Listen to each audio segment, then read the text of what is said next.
After staying at a travel agency in Guangzhou for half a month, one day, I noticed a foreign guy. He looked a bit scruffy, always carrying a small gray backpack. Sometimes, he'd open a map of China and spread it across the entire table, frowning as he studied it carefully. The guy teased that he seemed to be around my age. I'm 28, but foreigners often look older, so subtract 10 years, then he must be about 18. Everyone looked at me, and after asking, it turned out he was indeed 18. Everybody burst into knowing laughter. That's how Nick and I met. He was from a cold, quiet city, Seattle, and was planning to travel in Asia for 6 months. We rarely made specific plans to do anything, but whenever we bumped into each other, we'd naturally go have a meal together. Every time we'd had a great time and talk a lot, discussing everything from all corners of the world. When it came to travel, his biggest takeaway was that what you consider right in your own country might be wrong in another.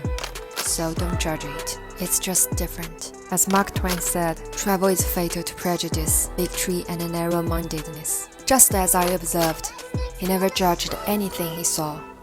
Even when he saw a middle-aged man sitting shirtless by the roadside, doing nothing but watching passers-by, he thought it was great.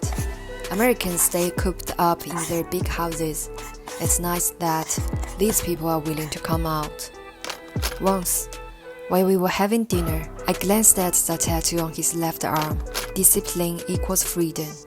He followed my gaze and said, "When I was very young, I decided not to smoke, drink, or do drugs because I believe that this way I'll be happier and live a more meaningful life." I said, "That's rare, especially at your age."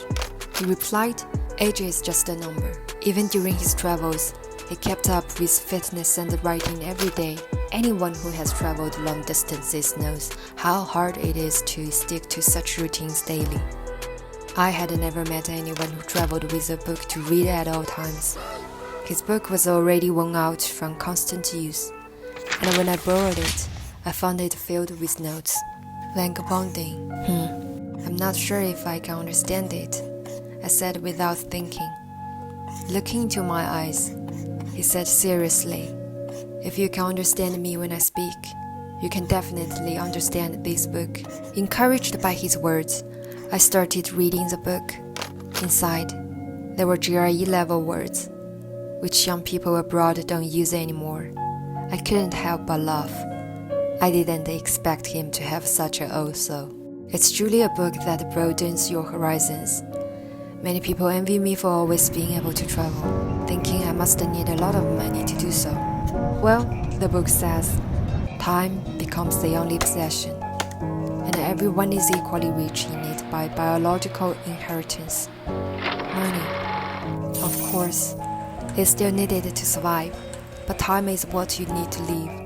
So, save what little money you possess to meet basic survival requirements, but spend your time lavishly in order to create the life values that make the fire worth the candle.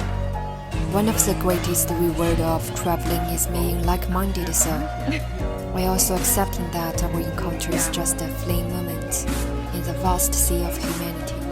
Before parting, Nick made a special effort to find me and said, "Stay who you are, Charlotte. Not who others expect you to be."